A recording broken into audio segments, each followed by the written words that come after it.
Wait, I love all your posters. Oh, thank And like you. you have so much cool stuff. Is that Link sword? Is that a Hyrule sword in the Yes. corner? Oh my gosh, you know. It's Dude, of amazing. course.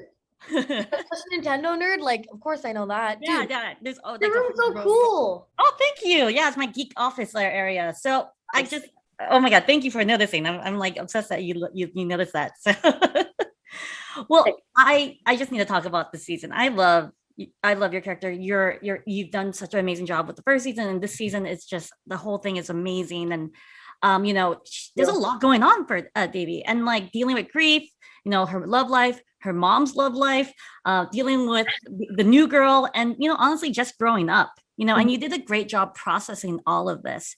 Like, what was the process for you getting into that headspace of Davy, and all the stuff she's gone through?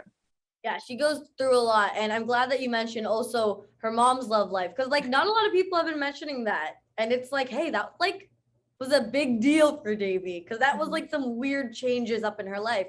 As is everything else, right? Like all these changes are happening, and it's happening at a massive, like, rapid fire pace. And of course, she's still messing up and not necessarily making things better or easier for herself.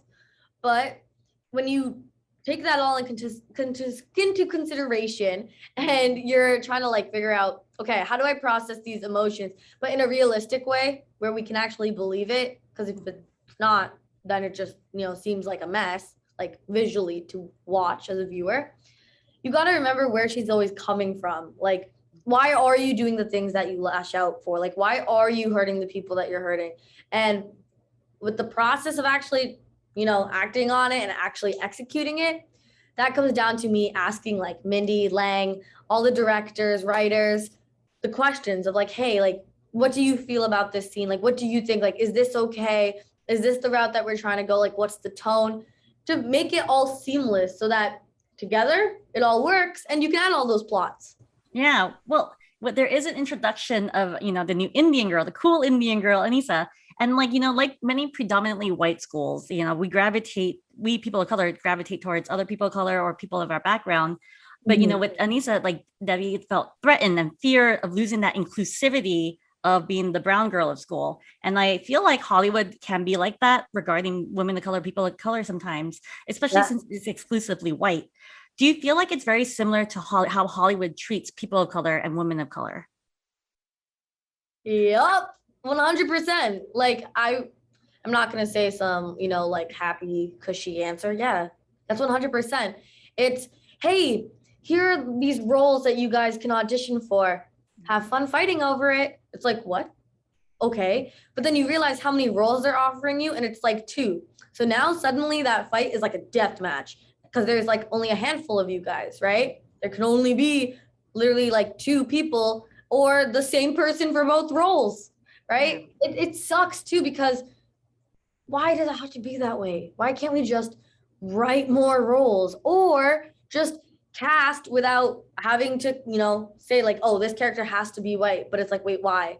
Like, if the character doesn't specifically have to be any race, let's just cast appropriately, right? Not to be all like, oh, all white characters should now be, of color. Like, no, that's not what we're trying to say.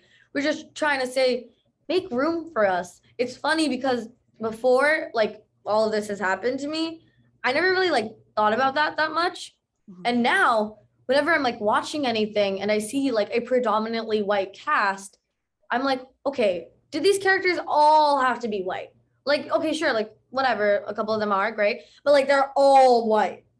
Do they have to all be white? Because there's literally nothing that makes their character's plot or circumstance or character backstory anything specific to being white. You know what I'm saying? Yeah, no, definitely. I felt like that.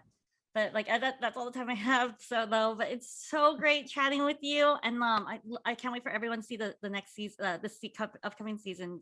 She's gone through so much, and we still fall in love with her, and we're still charmed by her. So thank you so much. Thank you. All right, bye-bye. Pop culture with a different perspective. Watch it on your screen, hit play, so check this. This is the hard knock life, but not the chick.